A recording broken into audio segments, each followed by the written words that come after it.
Well, hello. It's great to see you again. Welcome back to the Ezra File, and a special welcome if you were watching the Ezra File over the lockdown period. We are picking up in these next few Ezra File videos. We're going to pick up where we left off over the lockdown period. If you remember, we looked at a couple of books of the Bible. We looked first of all at the Gospel of Mark, and then a little bit later on in somewhat more detail, we looked at the Gospel of John. And I said when we got to the end of the Gospel of John, we called it quits and then pick up again in September. Well, September is among us rather, and we're going to pick it all up again. But this time we're going to do something a little bit different. We're not going to look at a particular book of the Bible. We're not going to do the sort of Bible study bit.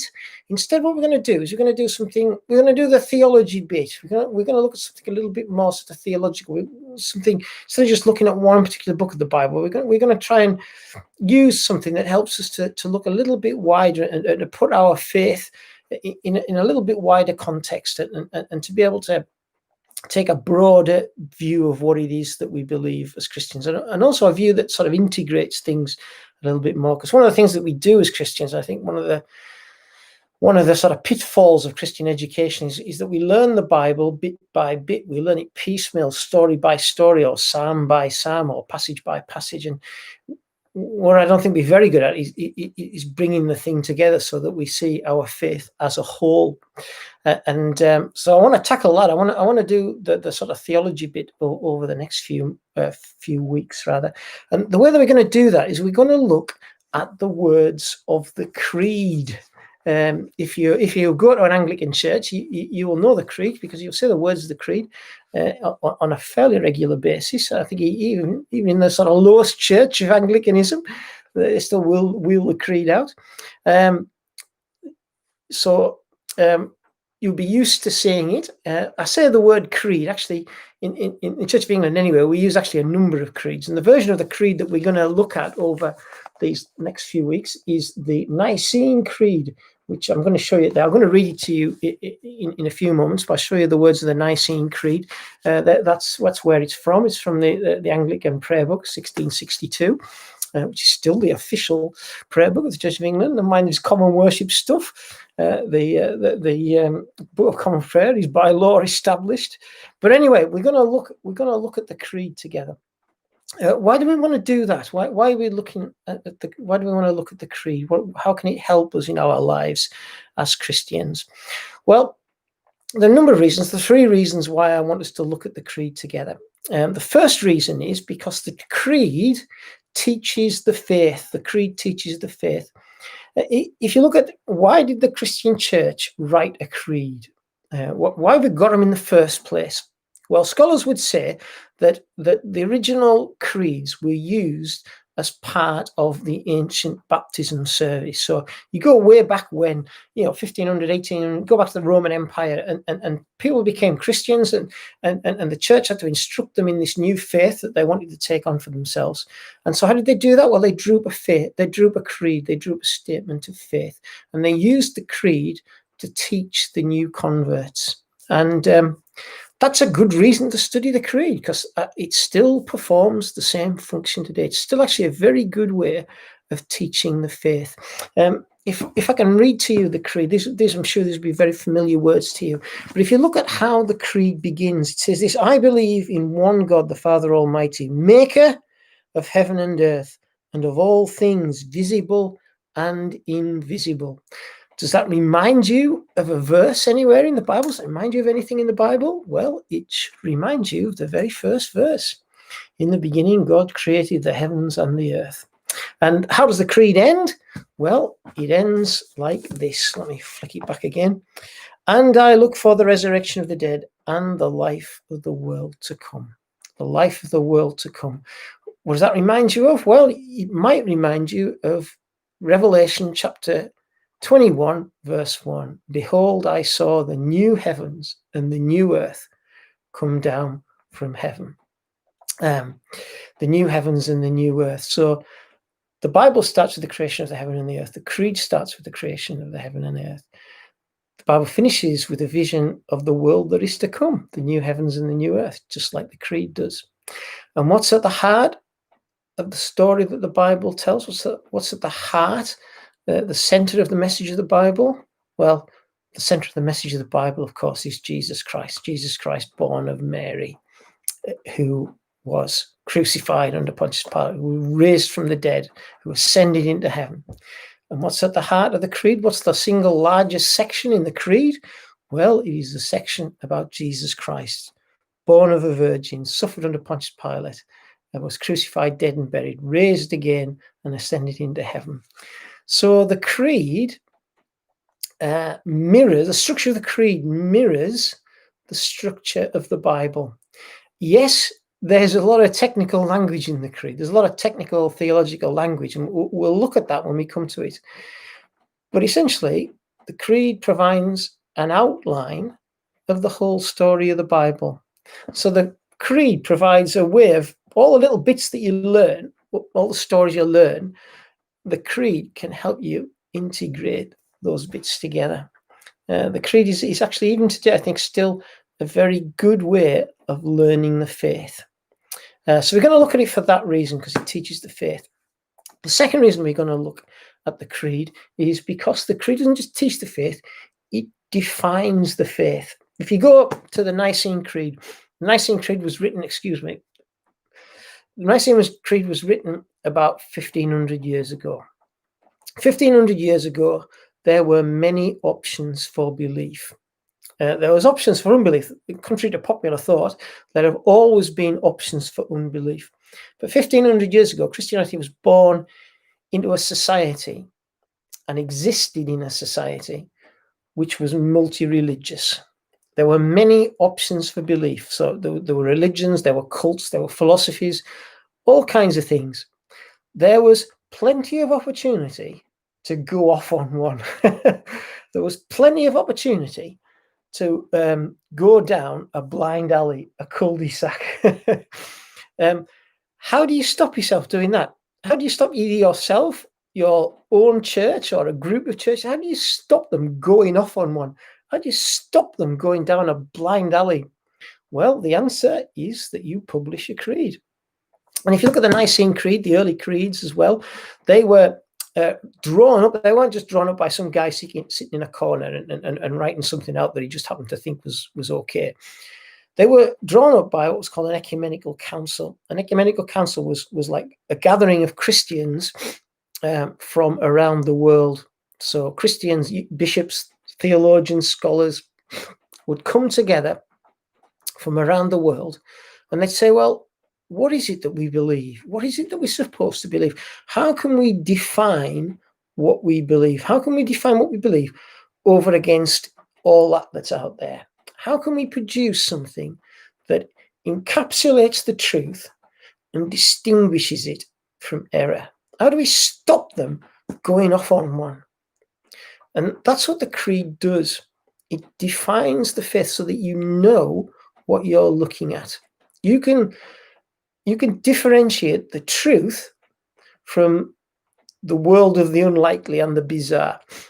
When I was a boy, I used to watch. There was a program. I think it was on ITV. It was Border. There you go. If you're watching this in Cumbria, you'll know what Border is. I watched it on Border television, and on Sunday afternoon it was called Credo. Now, Credo, of course, is Latin for "I believe," and that's where we get the name Creed from. But anyways, this program's called Credo. I used to watch it on Sunday afternoons. I used to like watching on BBC Two. I used to like watching the cricket on BBC Two, the old John Player League on BBC Two. But occasionally, if the cricket got a bit, I flick it over, and sometimes I watch Credo. And I remember one week on Credo, there's a guy. It was supposed to be a vicar, it was supposed to be an Anglican vicar, and he was saying, basically, this is Christianity. I can find things in Southern Buddhism. In Southern Buddhism is perfectly compatible with Christianity. I can take things from Southern Buddhism. Now, I've got nothing against Southern Buddhism. I'm sure Southern Buddhists are very fine people, but I can say with certainty Southern Buddhism is not Christianity. And I'm sure many Southern Buddhists would agree with me. Southern Buddhism isn't Christianity. Why? How do I know that? Because the creed tells me that. It tells me that I find in the creed a whole bunch of stuff that is just completely incompatible with Southern Buddhism. So the creeds define our belief. They are good ways of defining our belief over against anything else, and over against the option of unbelief as well. The creeds define. So we can study the creed because it teaches the faith. We study the creed because it defines the faith. And thirdly, we study the creed because it's worship. Theology is no good. I mean, generations of scholars have pointed this one out. Theology is no good if it doesn't lead you to worship. And I held up the prayer book, the 1662 prayer book, and I said, you find the creed in here because it's part of worship. It's part of Anglican worship. And sometimes even when you go to places that aren't Anglican worship, you perhaps go to Spring Harvest or something like that. And occasionally the creed pops up in these things as well, because it's part of our worship as Christians in Christianity. And one of the things about the creed, it provides a vision of God. God the Father, God the Son, God the Holy Spirit, the Creator, the Redeemer, the Sustainer. The creed gives you a vision of God, and it's a vision of God that should move you to worship. And actually, over the years, as I've been a Christian, the creed has functioned like that for me. I must say, it has led me to worship. The vision of God in the creed that the creed sketches out for us has led me to worship. I have been in services. I have been in services where the hymns are a bit dreary and the sermon's a bit dull, and you think, what am I doing here, kind of thing. And then you come to the creed and you recite the creed and you think, my goodness, this is the God that I worship. This is what God has done for me. This is what Jesus has achieved for me. This is the hope that I have as a Christian. And the creed brings it, the vision of God brings it alive for me. So we study the creed because it teaches us the faith. We study it because it defines the faith, and we study it because it leads us to worship. So we're going to look at the creed. We're going to work through it bit by bit as we go, and we're going to do it in conjunction with this. It's a book from my bookshelves. It's called Science and Christian Belief. The author's John Paul Kinghorn. I'll come to John Paul Kinghorn in a minute. But Science and Christian Belief. Why are we looking at that? Well, the creeds were drawn up 1,500 years or so, thereabouts, give or take. The creeds were drawn up 1,500 years ago. Sorry, I've got an itchy nose. You know what happens when I'm broadcasting? Anyway, never mind. The creeds were drawn up about 1,500 years ago. They were drawn up in a very different society to the one that we have today. What is it that marks our society today? What is it that's different about our society to the one that existed 1,500 years? Well, there are many, aren't there? But I mean, I would say the defining point of our society is the effect that the scientific revolution of the last 300 or so years has had on society. You get up in the morning, you come downstairs, you switch the light on, you switch your radio on, you put your microwave on to do your porridge, or you put your tea in the toaster. You then go and look at your emails and tap some stuff out on the word processor. Our whole life is based increasingly based on the fruits of science and technology. What do we have to say to a world that has developed science and technology? I mean, what is science and technology? Science and technology is simply the manipulation of the atoms and molecules and the forces that act in the world, and it's the ability to understand those and manipulate them so that we can use them as human beings. It's proved an enormously powerful way of understanding the world, and a lot of people will say, well, science tells us the truth, it reveals the truth to us, and everything else is secondary. As somebody once said that the truth in religion is simply the opinion that has survived. Truth in religion is simply the opinion that has survived. And that's just Christians. I actually don't think we can accept that. I don't think we can acquiesce in that, because that is absolutely fatal to us. I think what I want us to do, what I try and do, not just in these series generally, in the ministry that I have, is to try and say, well, look, as Christians, how do we dialogue with this? How do we bring our faith to the table, and how can we address and communicate to a world that has been so influenced by the achievements of modern science. And actually, that's where this book comes in. John Polkinghorne is well, you might know, actually, if you've watched my Ezra file on A Quantum of Solace. If you go to Ezra file on Facebook, scroll down, you'll see there an Ezra file called A Quantum of Solace. It's about John Polkinghorne. John Polkinghorne is a physicist, and he's also a vicar. He's an ordained Anglican clergyman. And basically what he does in this book, he uses the creed as a framework, as an outline for dialogue between the world of Christianity, of theology, Christian theology, and the world of science. I mean, he's a physicist, so he concentrates on physics. I am not a physicist. I had a very, very nondescript and undistinguished career as a biologist, so I might bring biology into it a bit. But we're going to bring them together. And we're going to bring them together because at the end of the day, as Christians, what do we want to do? We want to communicate our faith. Yes, we want to learn it for ourselves. Yes, we want to understand it. Yes, we want to worship God through it. But actually, also as Christians, we want to communicate it. And I think if we're going to communicate it, then we have to take notice. We've got a lot to learn from John Polkinghorne and what he has to say. So that's what we're going to do. We're going to look at the creed. We're going to go through it, and we're going to see where we go with it. Now, of course, lockdown isn't on now. So during lockdown, I was able to do something pretty much 4 or 5 times a week. Well, I don't know how things are going to play out. Whether we could be back in lockdown this time next month, who knows, eh? But maybe not.